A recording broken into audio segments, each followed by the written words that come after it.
안녕하세요. 건강 365 아나운서 최인경입니다. 변비로 고생하는 분들은 오래전부터 변비였다는 말을 하는 경우가 많습니다. 환경이 변하거나 했을 때 일시적으로 며칠 힘들기도 하지만 변비라고 생각하는 분들은 음식을 적게 먹는 편이 아님에도 유난히 변보는 횟수가 적고 불편감이 오래 이어졌음을 강조하는데요.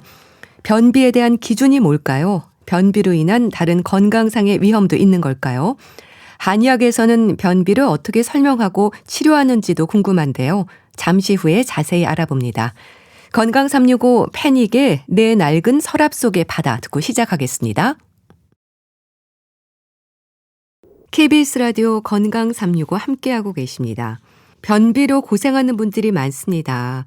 그런데 변비의 기준을 생각할 때 매일 화장실에 가야 하는 건 아니라고 하는데요. 변의 횟수뿐 아니라 다른 여러 요인들이 변비로 진단되는 걸까요? 한의학에서는 변비를 어떻게 다루는지도 궁금한데요. 경희대 한의대 침구과 김용석 교수에게 도움 말씀 듣겠습니다. 교수님 안녕하세요. 네, 안녕하세요. 변비로 고생하는 분들이 많거든요. 아주 흔하지 않나요? 그렇죠. 사실 뭐 변비하면 주변에서 좀 말 못해서 그렇지 흔한 증상이거든요. 그렇죠. 통계적으로 봐도 뭐 한 5명당 1명 정도 이렇게 발생할 수 있는 흔한 증상이거든요. 예. 아무래도 이제 뭐 서구화된 식단 때문에 식이섬유 자체가 줄어들고 뭐 정제 탄수화물이나 육류나 뭐 가공식품 섭취가 늘어나기 때문에 이런 증상이 많이 생기고요. 네. 아무래도 현대인들은 주로 앉아서 일하잖아요. 그렇죠. 또 학생들도 책상에 오래 앉아 있으면 네. 운동량이 부족하니까 장 운동도 마찬가지로 좀 둔해지기 쉽기 때문에 그렇거든요. 그리고 또 스트레스 받게 되면 또 긴장하게 되면 장 움직임이 딱 멈춰버려요. 그리고 불규칙해지기 때문에 이런 생기고요. 또 커피나 차를 많이 마셔도 사실 순수하게 물을 적게 마시면 예. 대장에서 수분을 과다하게 흡수해서 변이 단단해지게 되거든요. 이러면 이제 변비가 많이 생길 수밖에 없죠. 일시적으로 변비를 겪기도 하고 만성적이라고 할 만큼 변비가 일상인 분들도 많은데요.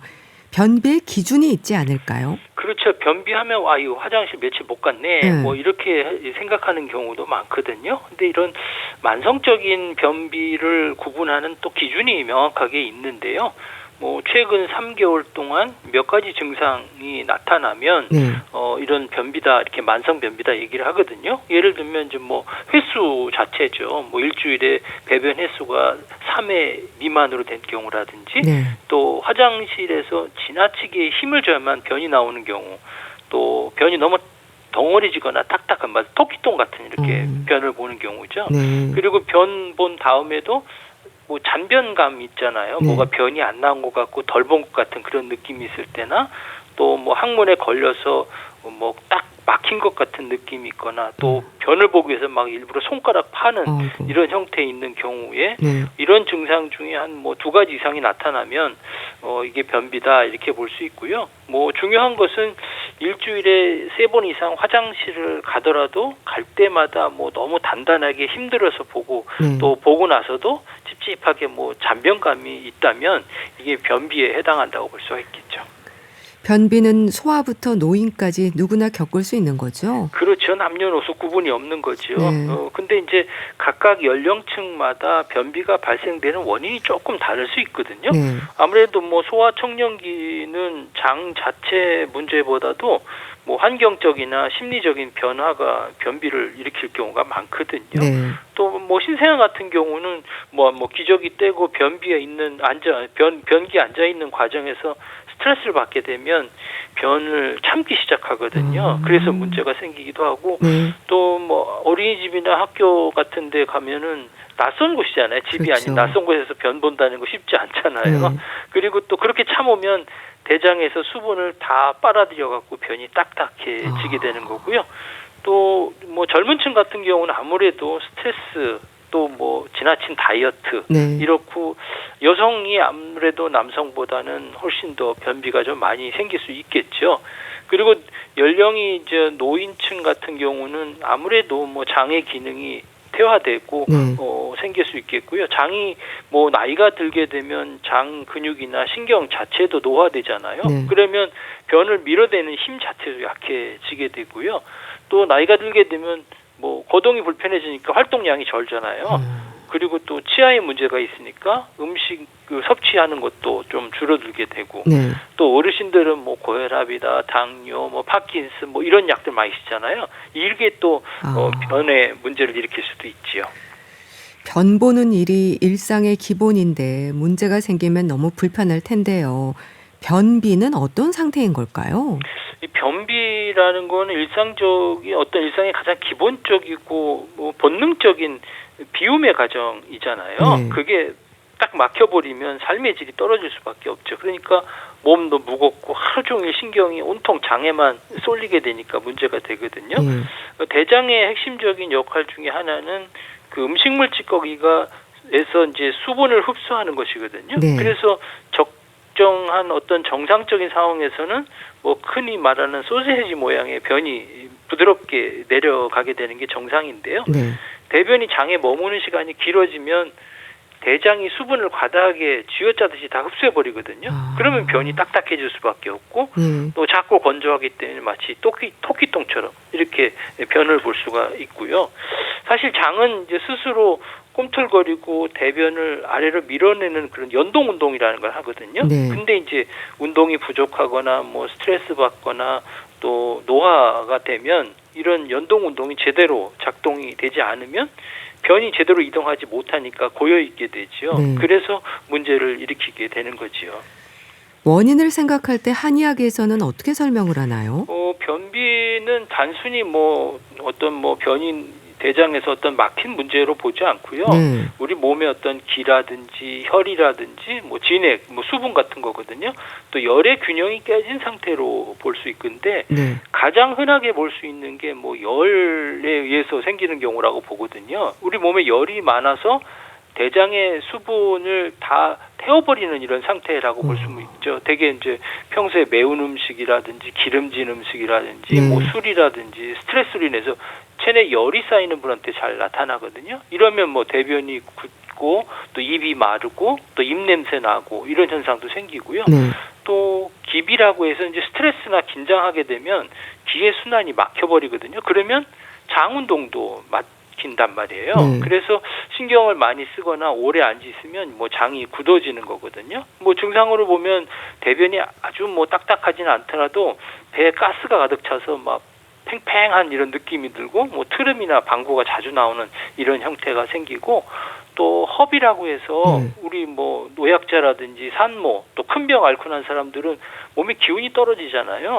그래서 변을 밀어내는 힘이 부족한 상태라든지 뭐 대장을 촉촉하게 적셔줄 뭐 혈액이라든지 진액이 메마른 상태 이런 형태라고 볼 수 있고 또 차가운 상태 냉비라고 해서 몸이 차가워갖고 장의 운동이 차갑게 굳어버린 상태거든요. 이런 분들은 아랫배하고 손발이 뭐 찬 이런 형태라고 볼 수가 있는 거지요. 우선은 운동 부족도 문제가 되고요. 식습관도 중요하겠어요. 그렇죠. 운동 부족뿐만 아니라 뭐 식생활 습관도 상당히 중요한데 사실 그 대변이 만들어지고 아래로 잘 내려가면 적절한 음식이 들어와야 되거든요.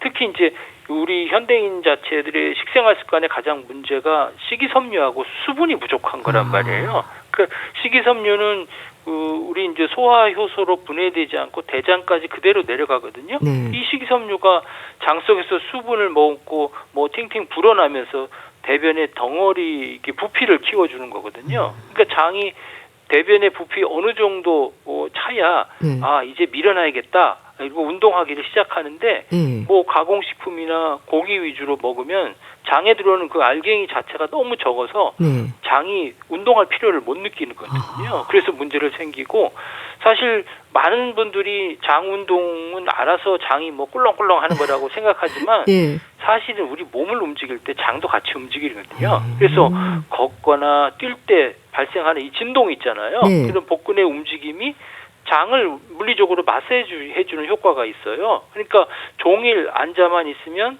장도 척추하고 골반 사이에서 딱 눌린 채로 같이 멈추게 되거든요. 그래서 운동을 하게 되면 장 운동을 촉진시키는 그 자율신경이 자극을 받아서 네. 뭐 장벽의 근육들이 수축하고 이완한 이런 형태를 하기 때문에 우리가 가벼운 조깅이나 뭐 산책만 매일 30분 해도 가벼운 변비 같은 것들은 약 없이 해결될 수가 있죠. 치료 중인 질환으로도 변비가 부작용으로 나타나는 경우도 있지 않나요? 그렇죠. 이제 많은 분들이 변비를 뭐 단순히 뭐 물 안 먹어서 소화 안 돼서 뭐 이렇게 생기는 걸로 생각하지만 네. 사실 현재 앓고 있는 어떤 다른 질환이나 또 그 질환을 치료하기 위해서 약물의 부작용으로 변비가 생기는 경우도 상당히 많거든요. 우리가 일상적으로 먹는 약 중에도 장의 운동을 느리게 하는 것들이 많이 있어요. 네. 뭐 고혈압이라든지 뭐 위장약이라든지 뭐 진통제, 뭐 철분제 같은 거 그런 거 있잖아요. 그리고 또 치료 중인 질환 자체에서도 변비를 만드는 경우도 또 있거든요. 네. 뭐 갑상선 기능이 저하되는 경우 있잖아요. 갑상선이라는 게 우리 몸의 에너지 대사를 총괄하는 거잖아요. 그러니까 여기가 기능이 떨어지면 몸의 모든 기능이 떨어지니까 심장도 천천히 뛰고 네. 장 운동도 느려질 수밖에 없고요. 뭐 당뇨병 있는 분들이라든지 뭐 파킨슨병이나 중풍 있는 분도 자율신경계나 뭐 중추신경계에 직접적으로 영향을 주는 이런 질환이기 때문에 아주 많이 생길 수도 있고요. 네. 또 만성 신부전이라고 신장 기능 떨어진 분들에게도 마찬가지로 아무리 투석하거나 수분 섭취를 제한하잖아요. 이러다 보면은 변비로 생길 수가 있는 거죠. 임신 중에 변비로 고생하는 분들도 많습니다. 임신과 변비는 또 어떤 연관이 있을까요? 그렇죠. 임신하고 있는 분들이 정말 흔하게 또 그리고 아주 힘들게 겪는 고충 중에 하나가 변비거든요. 네. 사실 임신하면 태아를 안정적으로 보호하기 위해서 우리 몸에 이제 프로게스테론이라는 호르몬이 평상보다 엄청나게 많이 분비되거든요. 예. 그러면 이 호르몬은 작은 근육이 뭐 제멋대로 수축하지 않도록 부드럽게 이완해 주는 역할을 하게 되거든요. 네. 근데 이제 위장관의 근육까지 같이 이완시켜 버려요. 그러면 장이 꿈틀꿈틀하는 운동이 눈에 띄게 느려지면서 음식물 찌꺼기가 장에 머무는 시간이 길어지잖아요. 네. 그러면 이제 대장이 수분을 과도하게 흡수해 버리니까 변이 딱딱해질 수밖에 없는 거죠. 네, 그렇군요. 또 변비와 설사를 반복하는 분들도 많잖아요. 이건 왜 그럴까요? 특별히 먹는 일에 변화가 없는데도 극과 극으로 가기도 하는데 이것도 변비 증상의 하나일까요? 그렇죠. 이제 먹는 음식을 바꾼 것도 아닌데 며칠은 화장실을 못 가다가 또 갑자기 며칠은 배가 아프면서 설사하는 이런 형태가 반복되는 분들이 정말 많거든요. 네. 이거는 뭐 단순히 변비가 심해서 생긴 증상이라기보다는 우리가 이제 가민성 대장증후군이라고 있잖아요. 이게 전형적인 형태이거든요. 그러니까 변비 증상의 일종이라기보다는 장이 비정상적으로 예민해졌다. 그래서 기능성 장 질환이 나타난다. 이렇게 볼 수 있거든요. 장이라는 걸 우리가 제2의 뇌라고 얘기하잖아요. 네. 아주 뭐 스트레스에 민감하게 반응을 보이는 것이거든요. 그러니까 이렇게 신호가 느릴 때는 변비가 나타나는 거예요. 그러니까 장의 움직임이 멈추거나 아주 느려지게 되면 변이 장에 오랫동안 머물러서 수분을 뺏기니까 변비가 생기고요. 또 신호가 너무 빠른 경우는 설사가 되는 거잖아요. 뇌가 갑자기 장에게 빨리 내보내 이렇게 하는 과도한 신호를 보내게 되면 장 자체가 아주 뭐 꿈틀꿈틀거리고 수분을 흡수할 시간도 없이 음식물을 찌꺼기를 밀어내니까 뭐 설사가 되는 거죠. 변비가 심한 분들은 관장을 해야 할 정도잖아요. 변비에도 단계가 있을까요? 그렇죠. 이제 보통 뭐 요즘 화장실 좀 못 가네 하는 가벼운 어떤 증상부터 약 안 먹고는 또는 관장해야만 겨우 나온다 이렇게 고통을 표시하는 분들도 상당히 많으니까 증상들이 뭐 천차만별로 나타날 수 있는데 대개 보면 장의 어떤 상태라든지 증상에 따라 몇 가지 단계를 나누면요. 첫 번째 단계는 아주 경증이죠. 이럴 때는 기능성 변비예요. 뭐 장 구조 자체에는 문제는 없지만 우리가 습관이 나쁘거나 뭐 스트레스로 인해서 장 운동이 뭐 잠시 일시적으로 둔해진 상태거든요. 흔히 말하는 요즘 변비가 생겼다 하는 대부분의 경우가 여기에 속하는 거거든요. 그리고 이제 그 다음 단계에 가면 이제 중증도가 되면 이완성 이제 또 천천히 나타나는 변비거든요. 사실 대장이 이제 운동을 해서 대변을 밀어내잖아요. 그 자체가 심하게 떨어져 갖고 변의 어떤 장 속에 오랫동안 머물러 있는 상태거든요. 이런 분들은 대개 이제 나이가 드신 분이라든지 움직임이 없이 이제 오랫동안 병원에 입원해 계신 분이라든지 네. 또는 뭐 다이어트 너무 심하게 하는 여성들에게 잘 나타나거든요. 이 변을 보고자 하는 어떤 신호 자체가 잘 오지 않는 거거든요. 그러니까 일주일 넘게 화장실을 안 가도 배만 빵빵하고 또 묵직하고 대변 보고 마렵다는 그런 느낌이 안 드는 경우거든요. 그 다음에 마지막 단계는 아주 이게 중증 단계거든요. 그러니까 직장형 변비라고 이야기도 하고 변을 내보내는 어떤 그런 출구가 막혀 있는 이런 상태라고 보시면 되겠고요. 변이 대장을 통과해 갖고 항문 바로 앞인 직장까지는 잘 왔는데 직장에 문이 열리지 않고 밖으로 나가지 못한 이런 상태거든요. 그래서 이런 경우는 뭐 관장을 해야 되겠죠. 변비가 있으면 소화 장애로도 이어지지 않을까 싶은데 어떨까요? 말씀하셨듯이 더부룩하고 배가 좀 빵빵해지기도 하고 불쾌감이 있거든요. 그렇죠. 말씀하신 대로 변비 자체는 뭐 소화 장애하고 아주 밀접한 관계가 있거든요. 예. 아래가 막혀서 내려가지 못하니까 위쪽까지 불편하잖아요. 마치 교통체증이 일어나갖고 예. 더부룩하고 배가 빵빵해지고 그러다니까 아주 불쾌감이 생기는 거죠. 그렇죠. 사실 우리 소화기관은 입에서 항문까지 이렇게 긴 파이프로 된 통로로 돼 있잖아요. 그러니까 이 파이프의 끝자락인 대장이 막히면 위에 있는 위하고 소장도 바로 연결되니까 거기도 문제를 생기게 되는 거거든요. 그래서 아래가 막히면 위도 멈춰 버리게 되거든요. 그러니까 대장에 대변이 가득 차서 더 이상 내려갈 수 없으면 대장 자체는 뇌하고 위장에게 이제 뭐 지금 아래가 꽉 막혔으니까 위에서 음식 더 보내지 마 이런 신호를 보낸단 말이에요. 그러면 이 신호를 받으면 위장 운동은 어떻게 했어요? 뚝 떨어지겠죠. 그리고 음식을 먹어도 아래로 내려보내지 못하고 위에 오래 머물게 되거든요. 그러니까 이럴 때는 특별히 체할 음식을 먹지 않아도 늘 속이 이제 거북하고 답답하고 소화가 안 되는 이런 형태가 생기게 되는 거고요. 또 대변이 제때 나가지 못하면 장에 오래 고여 있으면 그 장내 유산균들이 변을 부패시키잖아요. 그러면 가스 나잖아요. 냄새가 나는 거죠. 그 가스가 빠져나가지 못하고 소장과 대장에 가득 차면서 배가 막 풍선처럼 뻥빵하게 뭐 콕콕 찌르는 이런 통증까지 나타나고 냄새도 나타나게 되는 거죠. 참 그런 불편감이 있어서 처방 없이 약국에서 구입할 수 있는 변비약을 습관적으로 복용하는 분들도 많은데요. 약에만 의존하는 것도 좋은 방법은 아닐 것 같은데 어떨까요? 그렇죠. 우리 뭐 사실 뭐 대변 잘 안 보면 찝찝하고 답답하잖아요. 그래서 뭐 처방 없이 약국에서 변비약 사서 습관적으로 부시는 분이 좀 많은 편이거든요. 근데 이런 거는 장 건강을 망치는 아주 나쁜 습관 중에 하나예요. 사실 약에만 의존하게 되면 우리 장은 어떻게 되겠어요? 스스로 움직이는 법을 잊어먹게 되잖아요. 그러니까 약국에서 흔히 살 수 있는 그 알약 형태의 어떤 변비약은 대부분 자극성 완화제거든요. 장을 마치 뭐 채찍질해서 쥐어짜갖고 변을 밀어내는 거거든요. 먹으면 당장 다음날 시원하게 변을 보니까 효과 좋다고 느껴지지만 이게 습관적으로 먹으면 장 자체가 스스로 움직이는 법을 잊어먹으면 나중에 장이 무력해지거든요. 이렇게 해서 만약에 이제 생활 습관이 해결이 안 돼서 약의 도움을 받아야 된다면 이런 자극성 완화제보다는 조금 더 안전한 것을 하게 돼야 될 필요가 있는 거죠. 한의원에서 처방하는 그 환으로 된 변비약도 있지 않나요?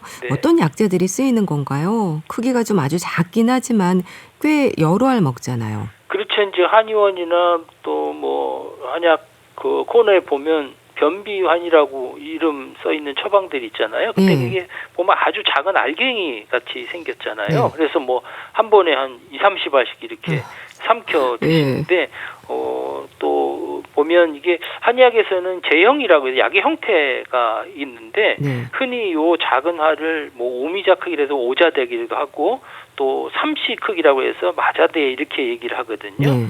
대개 이제 요렇게 자연의 약재들을 곱게 갈아갖고 또 순수한 물이나 뭐 꿀로 뭉쳐갖고 만든 거거든요. 그러니까 약재 성분하고 섬유질이 그대로 들어가다 보니까 한 번에 먹어야 하는 그 원물의 부피가 상당히 크잖아요.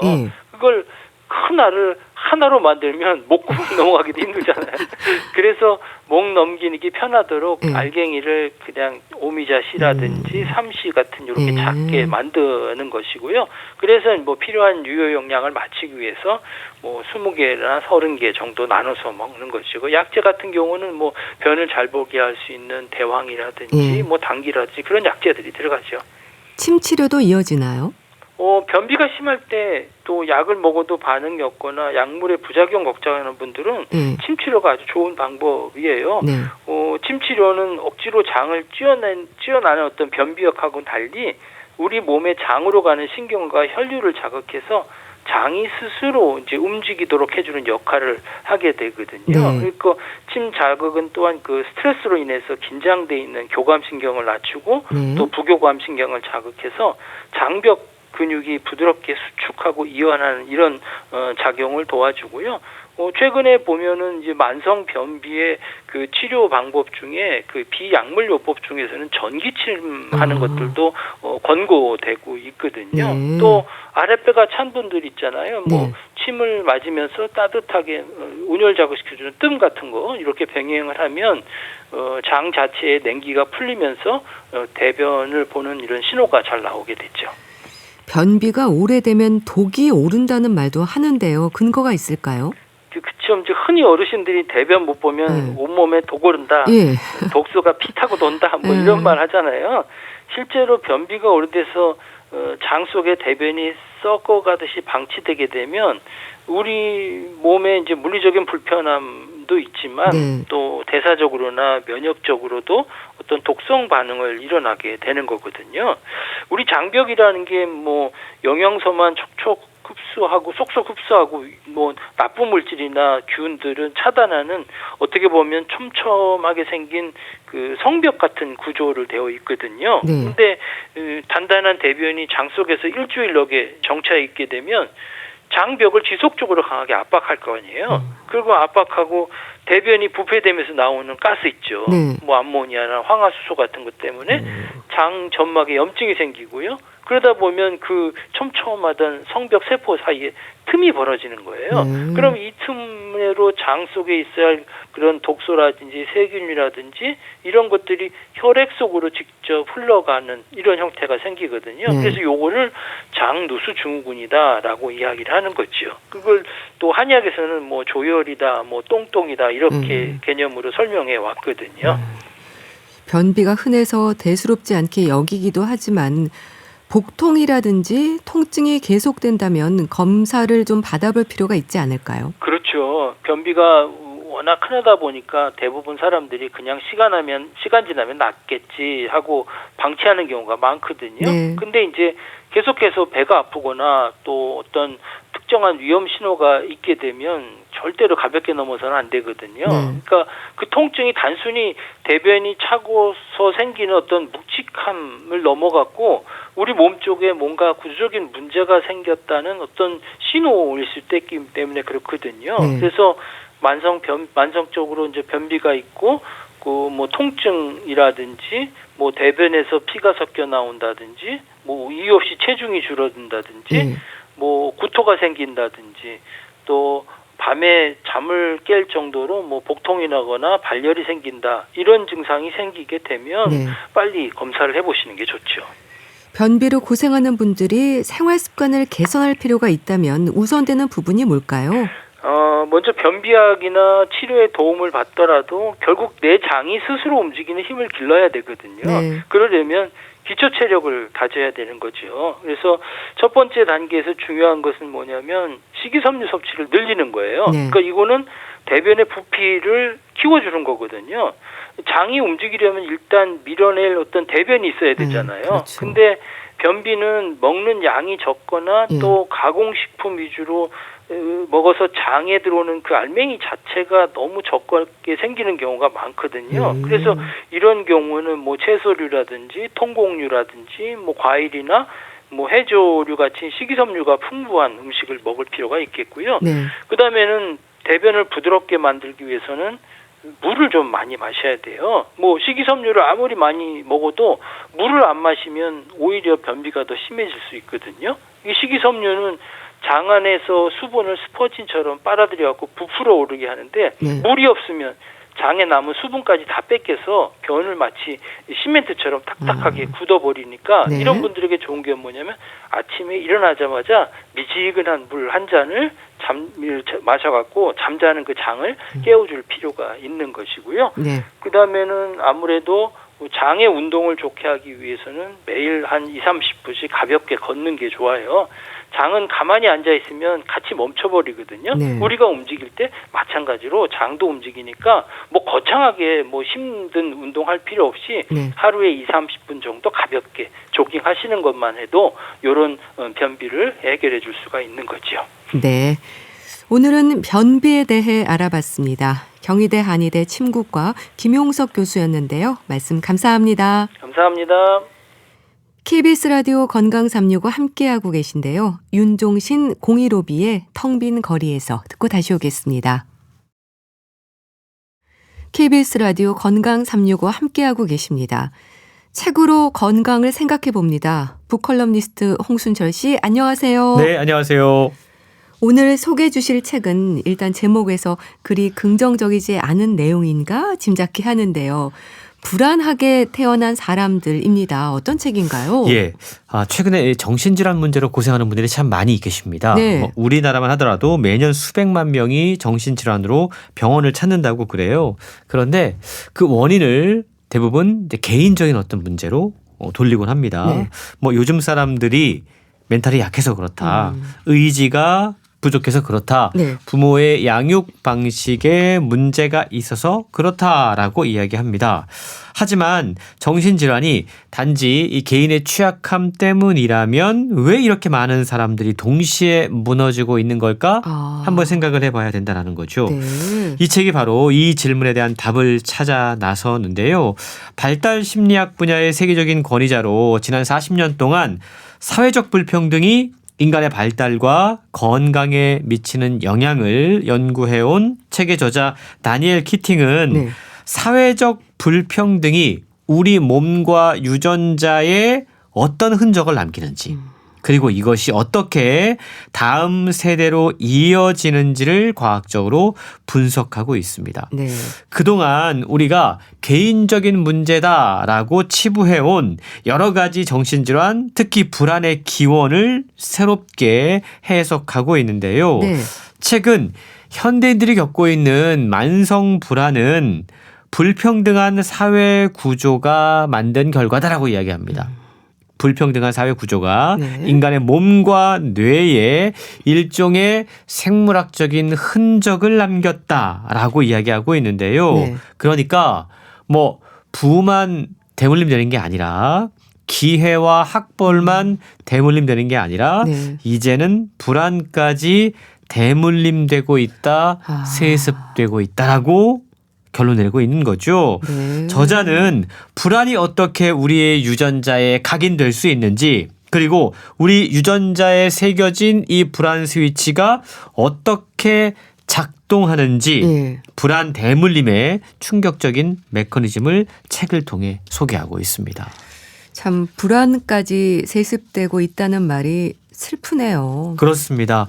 요즘 보면 특히 아이들 가운데 지금 늘 불안해하는 친구들이 있어요.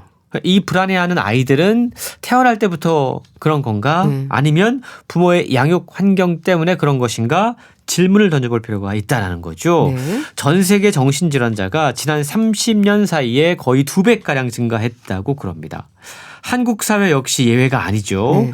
5년 사이에 10대 우울증이 90% 아이고. 급증했습니다. 예. 청소년 마약 범죄가 14배 가까이 늘어났습니다.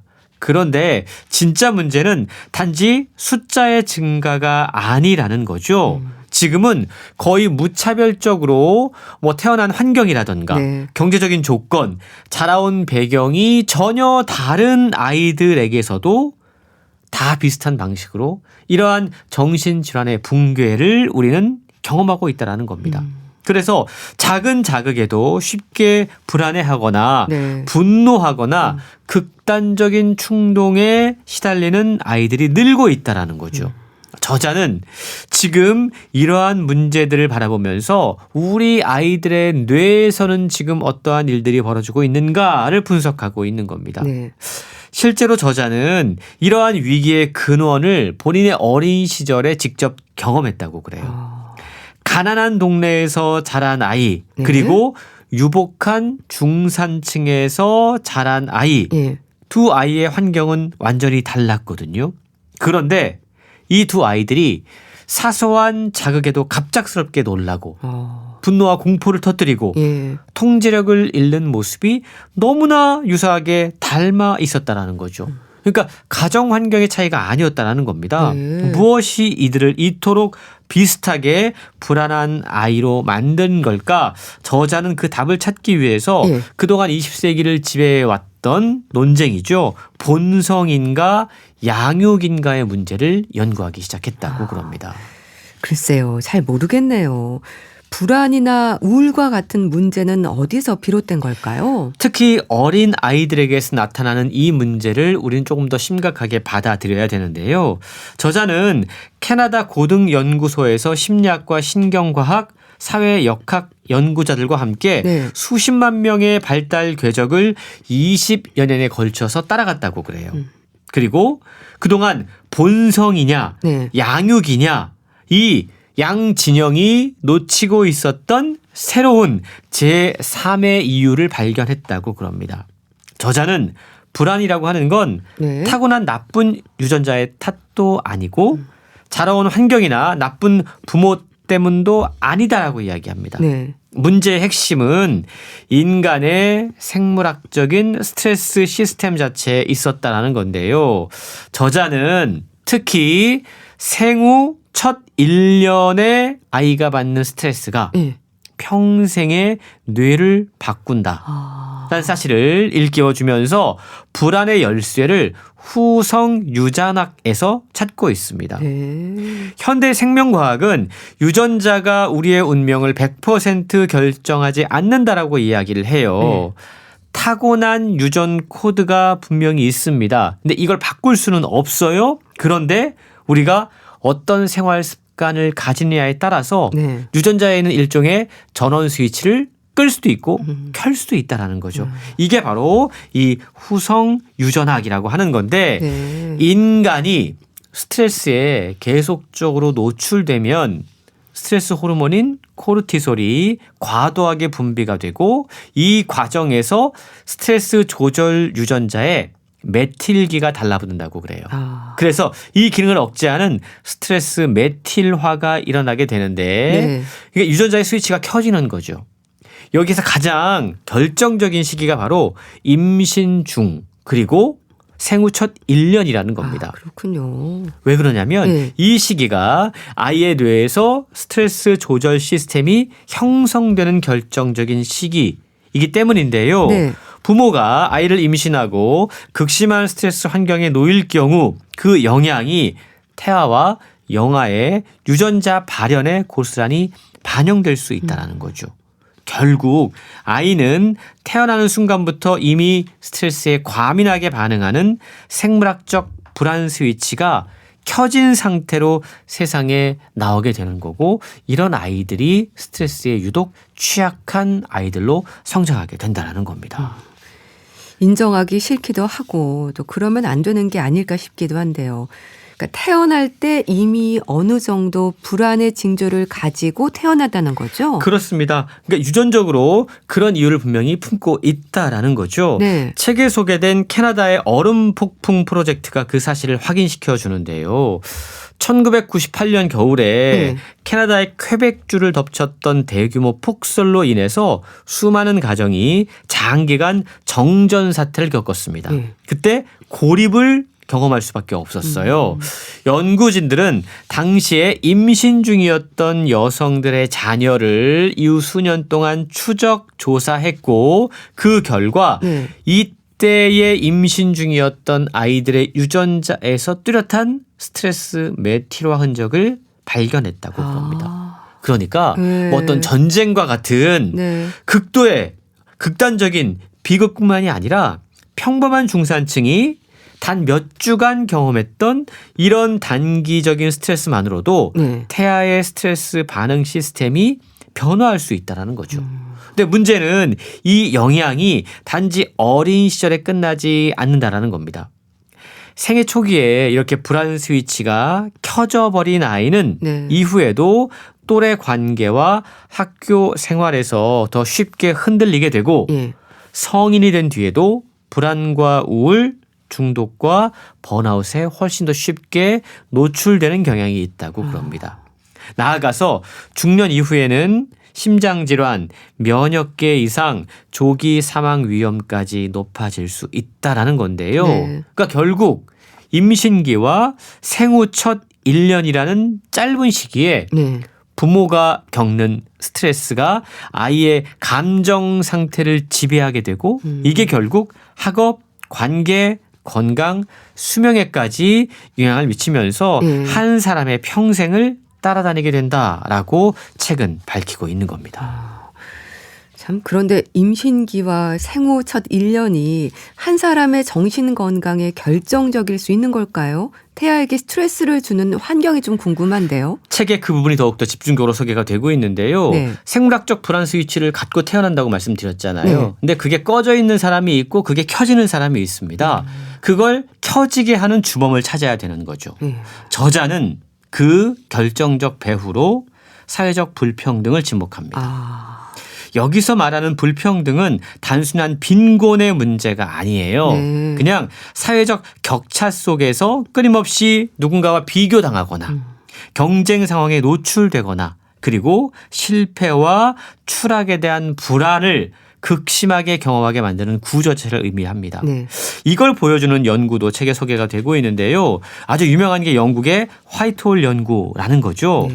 런던 공무원 수만 명을 20여 년에 걸쳐서 추적 조사했던 이 연구 결과에 따르면 어떠한 조직 내에 지휘권과 통제권이 낮을수록 그러니까 하위직일수록 심장질환과 우울, 조기 사망 확률이 무려 4배나 높게 나타났다고 그럽니다. 중요한 건 이 결과가 최하위 계층에게만 국한된 이야기가 아니라는 겁니다. 그러니까 사실은 한 조직 내에 뭐 팀장이 있을 거고 부팀장 역할하는 사람이 있을 거고 과장, 대리 쭉 있지 않습니까? 그런데 최하위층만이 아니라 지위가 한 단계 낮아질 때마다 건강의 위험도도 일정하게 높아지는 그러니까 한 단계 낮아지면 위험도가 좀 아플 확률이 높아지는 사회적 기울기가 계층 전체에 작동하고 있었다라는 걸 알게 됐다라는 거죠.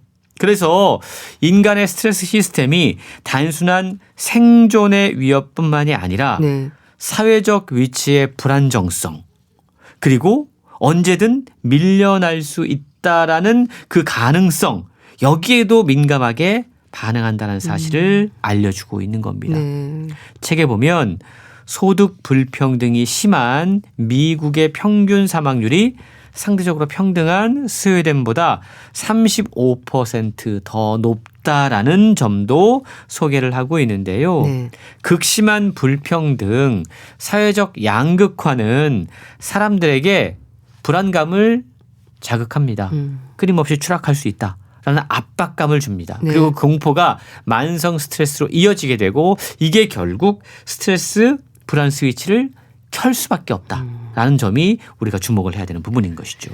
경쟁을 유도하고 성과를 압박하는 사회 분위기와 위기감이 결국 불안 스위치가 작동되는 요인인 거네요. 그렇습니다. 구체적으로 만약에 임신 중인 여성이 있는데 계층적 지위가 급격히 떨어질 것을 두려워하면 코르티솔 분비량이 치솟게 됩니다. 이것이 태아의 혈액으로 옮아가서 스트레스 유전자를 잠가버리는 거죠.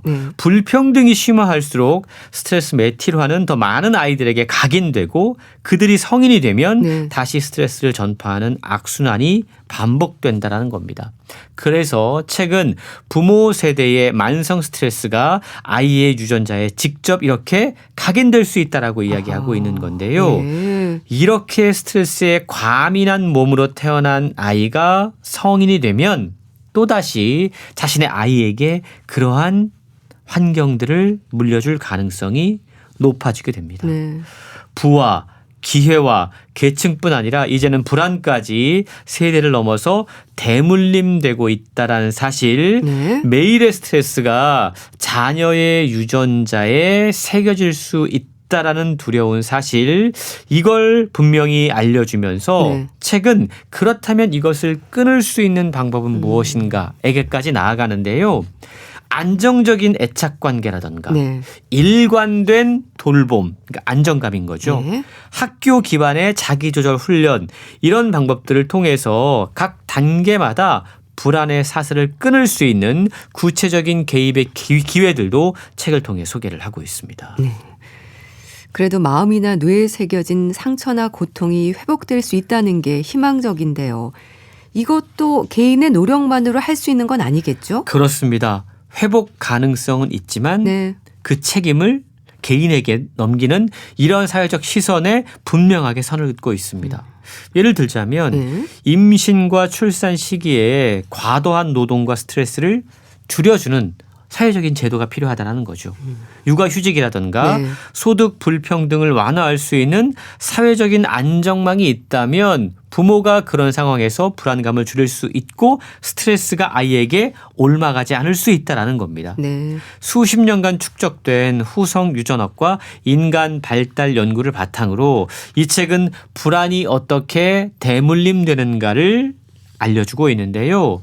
불안을 한 개인의 나약함으로 치부하는 대신에 네. 지금 우리가 어떤 사회를 만들어가고 있으며 이 사회가 다음 세대의 몸과 유전자에 무엇을 남기고 있는가를 저자는 정면으로 질문하고 있습니다. 네.